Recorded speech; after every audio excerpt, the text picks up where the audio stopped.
نمرا اپنی زندگی اپنے طریقے سے جینے والی لڑکی تھی۔ جب سسرال آئی تو اس کی ساس شروع میں تو اس کی لاپرواہیاں نظر انداز کرتی رہیں، پھر بعد میں روز روز طنز کا تبادلہ ساس بہو دونوں کی طرف سے ہونے لگا۔ ایک دن نمرا سو رہی تھی جب اسے اپنے نام کی پکار سنائی دی، ساتھ ہی زور زور سے دروازہ بجایا گیا تو اسے لاچار اٹھنا پڑا۔ وہ جانتی تھی باہر اس کی ساس ہی کھڑی ہوگی۔ کیا مسئلہ ہے، دروازہ توڑنا ہے کیا آپ نے؟ اس نے دروازہ کھول کر پھاڑ کھانے والے لہجے میں کہا تو اس کی ساس سمیہ بیگم نے ناگواری سے اسے دیکھا۔ دروازے کو چھوڑو، تم بستر توڑنا بند کرو مہارانی اور باہر آؤ، تمہارے بھائی بھابھی آئے ہیں۔ وہ طنزیہ انداز میں بولتی ہوئی اپنے کمرے میں چلی گئی تو نمرا نے جلدی سے اپنا حلیہ درست کیا، منہ دھویا اور باہر لاؤنج میں آ گئی جہاں اس کے بھائی بھابھی بیٹھے ہوئے تھے۔ 5 سال پہلے سمیہ بیگم کے شوہر کا انتقال ہو گیا تھا اور اب وہ اپنے بیٹے اور بہو کے ساتھ رہ رہی تھیں۔ ان کی اپنی بہو نمرا کے ساتھ بالکل نہیں بنتی تھی اور آج بھی سمیہ بیگم کو نمرا پر غصہ آیا ہوا تھا جو دن چڑھے تک گھوڑے بیچ کر مزے سے سو رہی تھی۔ جب سے اس کی شادی ہوئی تھی تب سے وہ ایک دن بھی صبح وقت پر نہیں اٹھی تھی۔ اس کی ساس کو باقی کے اعتراضات کے ساتھ ساتھ یہ اعتراض بھی تھا کہ وہ صبح ٹائم سے نہیں اٹھتی۔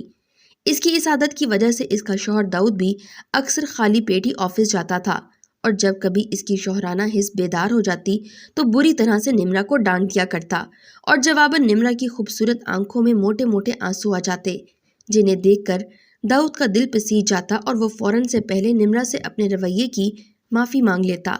نمرا کی ساس سمیہ بیگم کو یہ منظر ایک آنکھ نہ بھاتا تھا۔ ان کا خیال تھا کہ نمرا کو بگاڑنے کے پیچھے داؤد کا ہی ہاتھ ہے، لیکن وہ اپنے اکلوتے بیٹے کو کچھ بھی نہیں کہہ سکتی تھیں کیونکہ وہ پہلے ہی اپنی جاب کی وجہ سے ٹینشن میں رہتا تھا اور وہ اسے مزید گھر کی طرف سے پریشان نہیں کرنا چاہتی تھیں۔ السلام علیکم بھائی بھابھی، کیسے ہیں آپ دونوں؟ اس نے لاؤنج میں داخل ہوتے ہی خوشگوار لہجے میں کہا۔ وعلیکم السلام، ہم تو ٹھیک ہیں، لیکن تمہیں کیا ہوا ہے؟ اب تک سو رہی تھی؟ حسب توقع جواب بھابھی کی طرف سے آیا تھا۔ میری طبیعت ٹھیک نہیں ہے بھابھی، سر میں انتہا کا درد ہے، ساری رات نہیں سو پائی، نمرا نے مظلوم سی صورت بنا کر کہا تو وہ دونوں پریشان ہو گئے۔ کیوں، کیا ہوا؟ گھر میں سب خیریت ہے نا؟ بھائی کی فکر مندانہ انداز پر وہ اداسی سے مسکرائی۔ شادی شدہ زندگی میں کوئی ایک مسئلہ تھوڑی ہوتا ہے بھائی، اس کے لہجے میں بے حد تلخی رچی ہوئی تھی۔ کچھ بتاؤ گی تو پتہ چلے گا نا کہ کیا ہوا ہے۔ بھابھی آ کر اس کے پاس بیٹھی تو اس کی آنکھوں میں آنسو آ گئے۔ کیا بتاؤں بھابھی، میری ساس نے تو میرا جینا حرام کیا ہوا ہے، انہیں نہ دن میں چین ہے نہ رات میں، میرے ہر کام میں نقص نکالتی رہتی ہیں۔ بس بھابھی، جب تک میری ساس زندہ ہے نا تب تک میں اپنی زندگی میں خوش نہیں رہ سکتی۔ اس کی اس بات پر اس کے بھائی نے چونک کر اسے دیکھا۔ تمہاری اس بات سے میرے ذہن میں ایک خیال آیا ہے، بھائی نے کہا تو نمرا نے اشتیاق سے ان کی طرف دیکھا۔ کیسا خیال بھائی؟ نمرا نے پوچھا۔ بھابھی کی سوالیہ نظریں بھی بھائی پر جمی ہوئی تھیں۔ مجھے لگتا ہے کہ میں تمہارا مسئلہ حل کروا سکتا ہوں۔ وہ کیسے؟ بھابھی نے تجسس سے پوچھا۔ میرا ایک دوست ہے جو لوگوں کے مسائل حل کرتا ہے، اس کے پاس یقیناً نمرا کے مسئلے کا حل بھی ہوگا۔ میں پرسوں آؤں گا اور تمہیں اس کے پاس لے جاؤں گا، تم اسے اپنا سارا مسئلہ بتا دینا، مجھے پورا یقین ہے وہ تمہارا مسئلہ ضرور حل کر دے گا۔ بھائی نے اب کی بار ذرا تفصیل سے بتایا تو نمرا کی آنکھوں میں چمک آ گئی۔ وہ کسی بھی حال میں اپنی ساس سے چھٹکارا پانا چاہتی تھی اور ویسے بھی اس میں کوئی حرج بھی نہیں تھا۔ وہ یہ سوچ کر مطمئن ہو گئی۔ اس کے بھائی بھابھی کچھ دیر بیٹھے اور پھر وہ چلے گئے۔ بھائی بھابھی کے جانے کے بعد نمرا لاؤنج میں بیٹھی مزے سے مووی دیکھ رہی تھی جب سمیہ بیگم کمرے سے باہر نکلیں۔ ارے اتنی جلدی کیوں چلے گئے وہ لوگ؟ ان کو دوپہر کے کھانے تک تو روکنا تھا، سمیہ بیگم نے کہا۔ وہ تو چلے گئے، اور ویسے بھی جس طرح آپ میرے میکے والوں کو دیکھ کر کمرہ نشین ہوتی ہیں، ان کا یہاں زیادہ دیر بیٹھنا بنتا بھی نہیں تھا۔ وہ منہ بنا کر بولی تو سمیہ بیگم نے اسے گھورا۔ وہ لوگ کون سا میرے لیے آئے تھے جو میرا یہاں بیٹھنا ضروری تھا، اور اگر میں یہاں آ کر بیٹھ بھی جاتی تو تمہیں اعتراض ہونا تھا کہ میری ساس جان بوجھ کر یہاں بیٹھی ہے تاکہ ہماری باتیں سن سکے۔ سمیہ بیگم کا لہجہ خاصا طنزیہ تھا۔ خیر چھوڑو، مجھے بھوک محسوس ہو رہی ہے، تم ذرا دیکھو فریج میں سالن پڑا ہے تو مجھے روٹی بنا کر لا دو۔ ان کی فرمائش سن کر اس نے کوفت سے انہیں دیکھا۔ ابھی 4 گھنٹے پہلے ہی تو کھانا کھایا تھا آپ نے، اور اب پھر سے بھوک لگ گئی؟ نمرا بدتمیزی سے بولی تو ان کو غصہ آ گیا۔ وہ اٹھیں اور اپنے کمرے میں چلی گئیں۔ نمرا اب دوبارہ مطمئن ہو کر مووی دیکھ رہی تھی جب دروازے پر دستک ہوئی۔ اف، اب کون آ گیا؟ وہ بلبلاتی ہوئی اٹھی اور جا کے دروازہ کھولا تو سامنے پڑوسن کھڑی تھی۔ سمیہ بیگم ہیں گھر میں؟ جی جی آنٹی، امی جان گھر پر ہی ہیں، آپ اندر آ جائیں، اس نے خوش اخلاقی سے کہا تو وہ مسکراتی ہوئی اندر آ گئی۔ امی اپنے کمرے میں ہی ہیں، آپ وہیں چلی جائیں، اس نے کہا تو وہ سر ہلاتی سمیہ بیگم کے کمرے کی طرف بڑھ گئی۔ نمرا نے جلدی سے کچن میں جا کر چائے بنائی اور اچھے طریقے سے ٹرے سیٹ کر کے کمرے کے دروازے پر آ کے رکی تو اسے اپنی ساس کی آواز آئی۔ پتہ نہیں کس غلطی کی سزا ہے میری بہو، جب سے بیاہ کے لائی ہوں کوئی ایک دن بھی سکھ کا دیکھنا نصیب نہیں ہوا۔ ارے سمیہ، بہویں تو ایسے ہی کرتی ہیں، ان کو ذرا کھینچ کے رکھنا پڑتا ہے، تبھی عقل ٹھکانے رہتی ہے ان کی۔ پہلے ساس کی اور پھر پڑوسن آنٹی کی بات سن کر کے اس کی آنکھوں میں آنسو آ گئے۔ اس کا دل ایک دم سے اچاٹ ہو گیا۔ وہ ٹرے پکڑے واپس کچن میں آئی اور چائے رکھتے واپس اپنے کمرے میں آ کر بیٹھ گئی۔ اب اسے رات تک اس بات پر کڑنا تھا۔ کیسی ہو؟ طبیعت ٹھیک ہے تمہاری؟ اتنی چپ چپ سی کیوں ہو؟ داؤد ابھی آفس سے گھر آیا تھا، دیکھ نہیں رہے میں ٹھیک ہوں؟ مجھے کیا ہونا ہے بھلا؟ وہ جل کر بولی تو داؤد مسکرایا۔ ارے ہاں، میں تو بھول ہی گیا کہ تم نمرا ہو، بھلا تمہیں کیسے کچھ ہو سکتا ہے؟ وہ شرارت سے بولا تو نمرا نے اسے گھورا۔ ہاں ہاں، آپ بھی اب اپنی امی کی ہی زبان بولیں گے، انہی کے بیٹے ہیں آخر۔ وہ جل کر بولی تو داؤد کہکا لگا کر ہنس پڑا۔ اچھا تو آج پھر وہی ساس بہو والے ڈرامے کی ایک قسط لگی ہوئی تھی۔ اس کے ہنسنے پر نمرا نے اپنا چہرہ دوسری طرف پھیر لیا۔ اپنے بھائی کے ساتھ جانے کے لیے نمرا نے کل رات ہی داؤد سے اجازت لے لی تھی اور اب تیار ہو کر جیسے ہی چادر لے کر کمرے سے باہر نکلی تو دروازے پر دستک ہوئی۔ اسے پتا تھا کہ بھائی ہی ہوں گے، اس کا اندازہ بالکل درست تھا، دروازے پر بھائی ہی تھے۔ وہ سمیہ بیگم کو جانے کا بتا کر گھر سے نکل آئی۔ بھائی اسے لے کر اپنے دوست کی شاپ پر آ گئے۔ وہ حیران ہوئی کہ وہ شاپ تو کسی حکیم کی تھی۔ آ جاؤ نمرا، بھائی نے کہا تو وہ بھائی کے پیچھے شاپ میں داخل ہو گئی۔ وہ کافی چھوٹی سی شاپ تھی۔ وہاں ایک معتبر سا آدمی بیٹھا تھا کرسی پر، اس کے آگے میز تھی اور دوسری پر 2 کرسیاں رکھی ہوئی تھیں۔ وہ اندر آ کے بیٹھے تو وہ آدمی چونکا۔ ارے نادر صاحب آپ؟ جی فیصل صاحب، مجھے آپ کی مدد کی ضرورت پڑی ہے تو آ گیا۔ یہ میری بہن نمرا ہے، اس کو اپنی ساس سے کچھ مسئلے مسائل ہیں جن کو یہ حل کروانا چاہتی ہے، بھائی نے کہا تو فیصل صاحب نمرا کی طرف متوجہ ہوئے۔ کیوں بیٹا جی، کیا مسائل ہیں؟ ان کے پوچھنے پر نمرا نے سچ اور جھوٹ دونوں بتا دیا۔ یہ تو کافی گمبھیر مسئلہ ہے نادر، تم ذرا باہر جاؤ، مجھے نمرا بیٹی سے کچھ ضروری باتیں کرنی ہیں، فیصل صاحب نے کہا تو نادر سر ہلاتا ہوا باہر نکل گیا۔ نمرا بیٹا، تم مجھے انکل کہہ لیا کرو، مجھے اچھا لگے گا۔ دیکھو بیٹا، تمہارا مسئلہ بہت بڑا مسئلہ ہے، تمہاری ساس جیسے لوگوں کی وجہ سے ہی تو بچیاں الگ گھر کی ضد کرتی ہیں اور کچھ اپنی ضد منوا لیتی ہیں، لیکن کچھ بچیاں اپنا گھر خراب کروا بیٹھتی ہیں۔ تو مجھے کیا کرنا چاہیے انکل؟ نمرا نے پوچھا تو وہ مسکرایا۔ اپنی ساس سے اپنی جان چھڑوا لو، طریقہ تمہیں میں بتا دیتا ہوں، بہت آسان ہے۔ فیصل صاحب کی بات سن کر اس کا دل خوشی سے اچھلنے لگا۔ بتائیے بتائیے، مجھے کیا کرنا ہوگا؟ اپنی ساس کو مار ڈالو۔ ان کی بات سن کر میں حیران سی ہو گئی۔ یہ آپ کیا کہہ رہے ہیں؟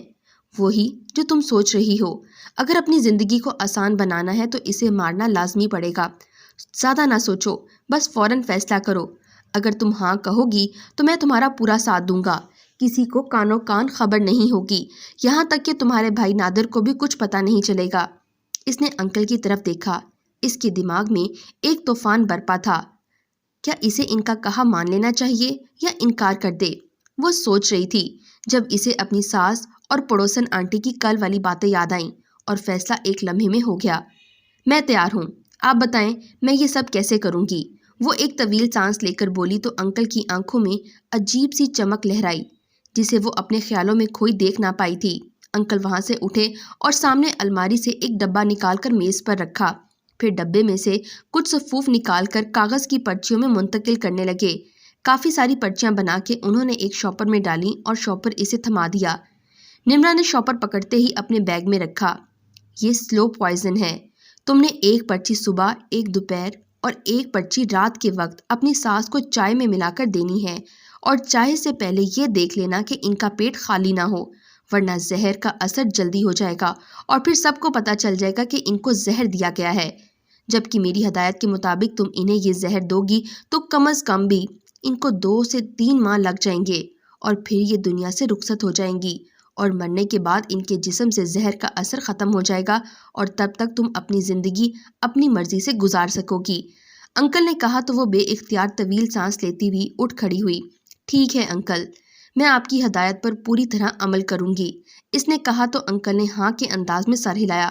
وہ باہر نکلی تو نادر سامنے والی شاپ میں بیٹھا تھا، اسے دیکھ کر وہ فوراً باہر آ گیا۔ کام بن گیا؟ اس نے پوچھا تو نمرا نے اس بات میں سر ہلا دیا۔ تھوڑی دیر بعد ہی نادر اسے اس کے گھر ڈراپ کر کے چلا گیا۔ اسے اب جلدی سے اپنی ساس کو پہلی ڈوز دینی تھی۔ اس نے کچن میں آتے ہی فریج سے سالن نکال کر روٹی بنائی اور ساس کے کمرے میں آ گئی۔ میں زیادہ لیٹ تو نہیں ہوئی نا؟ وہ اندر آتے ہی دناستہ مسکرا کر بولی۔ لیٹ تو نہیں ہوئی، لیکن تم مجھے کچھ بدلی بدلی سی لگ رہی ہو۔ سمیہ بیگم اس کے ہاتھ میں کھانے کی ٹرے دیکھ کر حیران رہ گئی تھیں۔ نہیں تو کچھ بھی تو نہیں بدلا، آپ ہی کھانا کھائیے، میں ابھی آتی ہوں، وہ کہہ کر واپس کچن میں آئی اور چائے بنانے لگی۔ چائے بنا کر جلدی سے ایک پڑیا کھولی اور چائے میں ملا کے سمیہ بیگم کے پاس لے آئی۔ یہ لیں امی، چائے پی لیں۔ ارے خیر تو ہے، کہیں میرا آخری وقت تو نہیں آ گیا جو تم میری خدمت کر رہی ہو؟ وہ طنزیہ بولی، لیکن نمرا نے کوئی جواب نہ دیا۔ اس کی تو اس بات کے سن کر ہی چھکے چھوٹ گئے تھے کہ وہ کیا جواب دیتی۔ میں رات کے کھانے کی تیاری کر لوں، یہ کہہ کر وہ دروازے کی جانب بڑھی۔ کیوں؟ آج داؤد کو فون کر کے باہر سے کچھ نہیں منگواؤ گی؟ یہ کہہ کر کہ تمہاری طبیعت ٹھیک نہیں۔ نمرا نے ان کا طنز بامشکل برداشت کیا۔ میری طبیعت بالکل ٹھیک ہے امی، وہ اتنا کہہ کر باہر نکل گئی۔ اپنی شادی شدہ زندگی میں وہ آج پہلی بار صبح جلدی اٹھی تھی۔ آخر اسے ساس کو دوائی میں ناغہ نہیں کرنے دینا تھا۔ ارے کیا بنا رہی ہو مسز؟ داؤد فریش ہو کر سیدھا کچن میں ہی چلا آیا تھا۔ ناشتہ بنا رہی ہوں، آپ کے لیے پراٹھا بنا دوں؟ ارے واہ، آج سورج کس طرف سے نکلا ہے؟ کچھ لوگ بڑے ذمہ دار ہو گئے ہیں۔ وہ خوشگوار سی حیرت میں گھرا اسے چھیڑ رہا تھا۔ ہاں، کل میں ٹی وی دیکھ رہی تھی کہ صبح جلدی اٹھنے کے فائدے ہیں، تو میں نے سوچا کہ مجھے بھی صبح جلدی اٹھ کر یہ فائدے حاصل کرنے چاہیے۔ وہ مسکرا کر بولی تو جواباً داؤد بھی مسکرایا۔ تبھی اس کے موبائل پر کال آنے لگی تو وہ فون کان سے لگا کر کچن سے باہر چلا گیا۔ نمرا نے جلدی سے ناشتہ بنا کے ٹیبل پہ رکھا اور چائے بنا کے سمیہ بیگم کے کپ میں زہر والی پڑیاں ملائی اور کپ اٹھا کر باہر آ گئی۔ اس کی اب ایک روٹین بن چکی تھی، وہ صبح دوپہر شام تینوں ٹائم بغیر کہے سمیہ بیگم کو کھانا دیتی، چائے میں پڑیاں ملا کر دیتی اور ان کی ہر ضرورت کا خیال رکھ رہی تھی۔ اسے سمیہ بیگم کو زہر دیتے ہوئے 2 ماہ ہو چکے تھے۔ سمیہ بیگم اس سے بہت زیادہ خوش تھیں۔ پہلے پہل طنز و تانے کے تیر چلائے، لیکن نمرا صبر سے کام لیتی رہی تو انہوں نے بھی اب اس پر طنز وغیرہ کرنا چھوڑ دیا تھا۔ ویسے بھی اب ان کی طبیعت زیادہ تر خراب ہی رہتی تھی۔ تقریباً 1 ہفتے سے وہ بیڈ کی ہو کر رہ گئی تھیں۔ دوپہر کا وقت تھا، وہ گھر کے کام کر کے ابھی اٹھی تھی کہ دروازے پر دستک ہوئی۔ اس نے جا کر دروازہ کھولا، سامنے ہی پڑوسن آنٹی کھڑی تھیں۔ کیسی ہو نمرا؟ سمیہ تو گھر پر ہی ہے نا؟ جی ہاں آنٹی، آئیں اندر آ جائیں۔ نمرا نے سائڈ پر ہو کر انہیں اندر آنے کا راستہ دیا۔ امی اپنے کمرے میں ہی ہیں، ان کی طبیعت کچھ ٹھیک نہیں رہتی آج کل۔ وہ ان کو امی کے کمرے تک لے گئیں۔ آپ بیٹھیں آنٹی، میں کچھ کام کر لوں۔ نمرا کی بات پر انہوں نے اسبات میں سر ہلایا تو وہ کچن میں آ گئی۔ تھوڑی دیر بعد ہی وہ چائے، کباب اور چپس وغیرہ بنا کر ان کے کمرے کی طرف آ گئی۔ امی کی چائے میں وہ پڑیاں ملانا نہیں بھولی تھی۔ نہیں بہن، میری بہو تو اتنی سگڑ ہے کہ ہر کام بغیر کہے کرتی ہے، میرے کھانے پینے کا اتنا خیال رکھتی ہے کہ شاید کوئی بیٹی رکھتی ہو۔ وہ ان کی آواز سن کر ٹھٹکی تھی۔ اس کی ساس سمیہ بیگم اس کی تعریف کر رہی تھیں۔ اسے یقین ہی نہ آیا۔ ہائے، یہ کیسے ہوا سمیہ؟ کہیں کوئی تعویذ دھاگا تو نہیں کروا دیا تم نے اس پر؟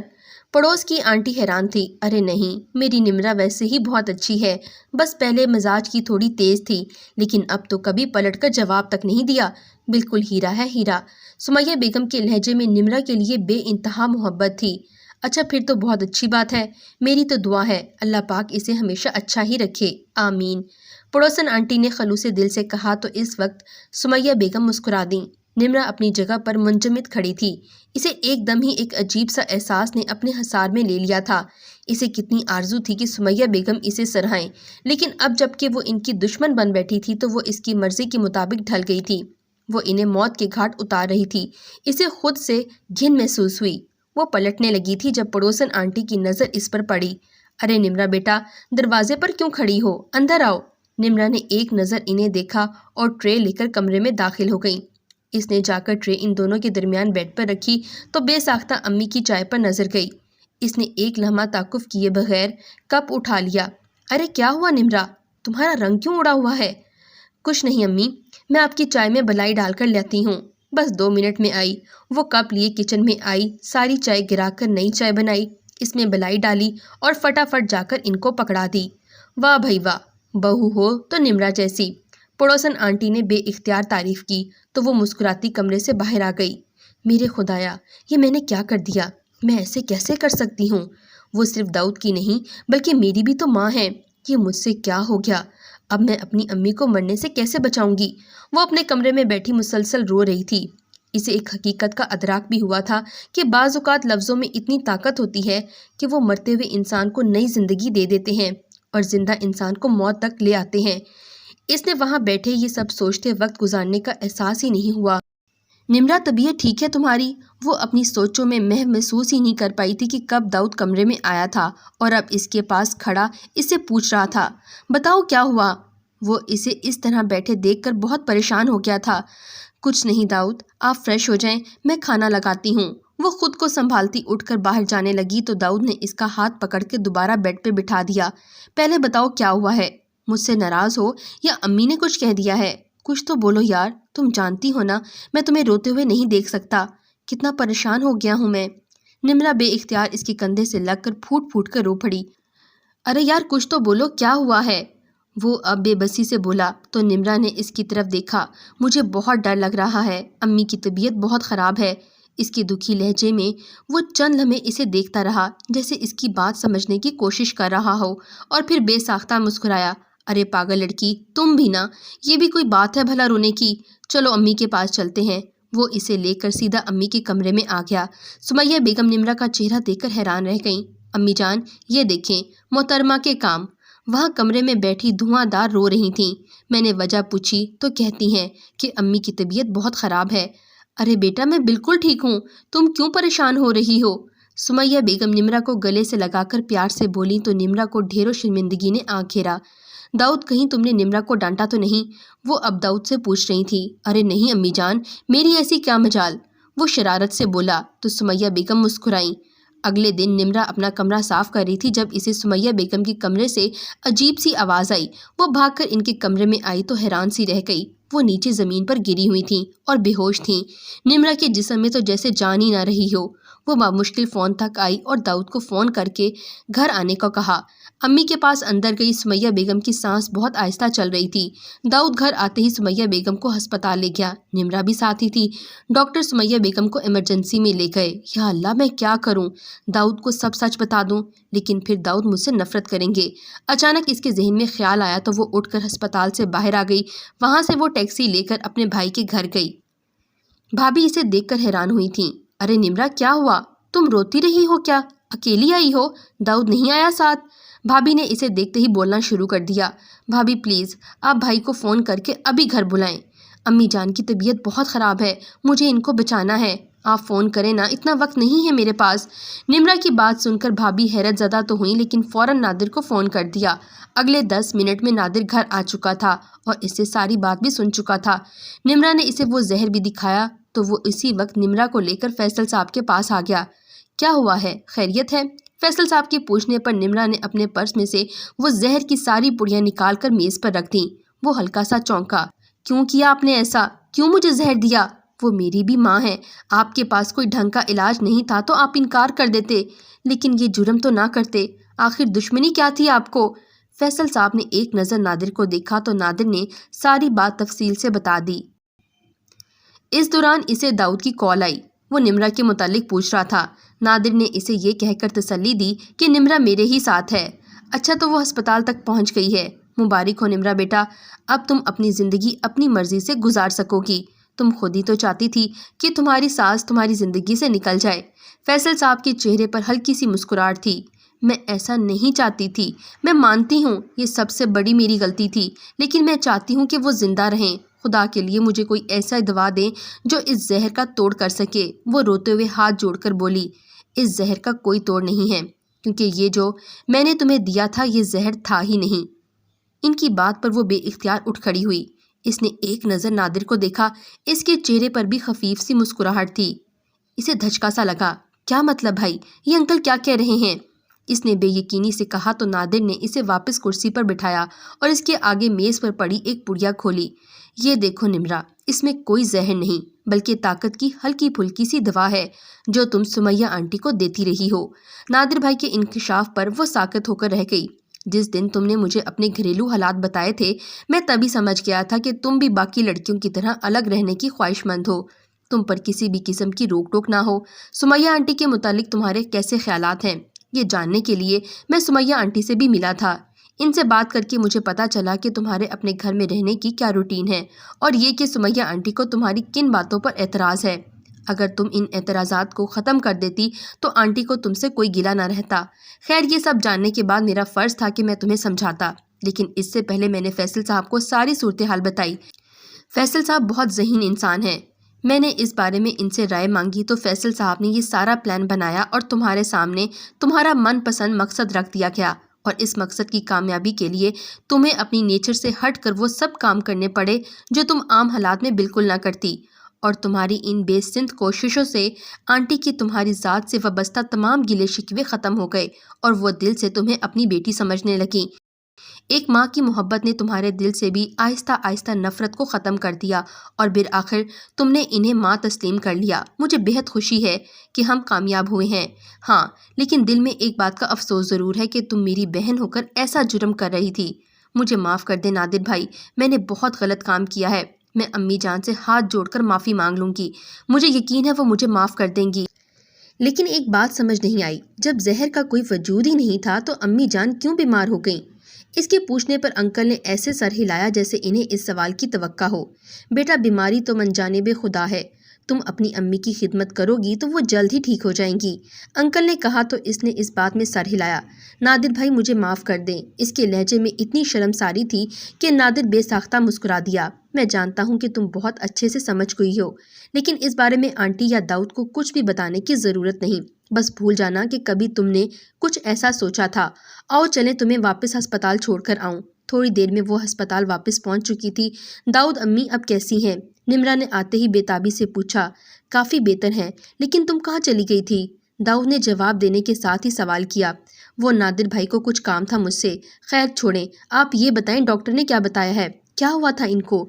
نمرا کے دل میں ابھی بھی ڈر تھا۔ ڈاکٹر نے کہا ہے کہ پریشانی والی کوئی بات نہیں، ان کا بی پی شوٹ کر گیا تھا، تبھی وہ بے ہوش ہو گئی تھیں، لیکن اب امی جان بالکل ٹھیک ہیں اور اگلے 2 گھنٹے میں ہم انہیں واپس گھر لے جائیں گے، داؤد نے کہا تو نمرا نے مطمئن انداز میں سر ہلا دیا۔ شکر ہے اللہ پاک کا، آپ کا لاکھ لاکھ شکر ہے، میں جرم کرنے سے بچ گئی، اب میں امی کی دل و جان سے خدمت کروں گی۔ وہ دل ہی دل میں ارادہ کرتے ہوئے یہ بھی سوچ رہی تھی کہ حکمت و ذہانت کا کیسا زہر تھا جو انسان کی بجائے انسان کے اندر کی نفرت کو ہی ختم کر گیا۔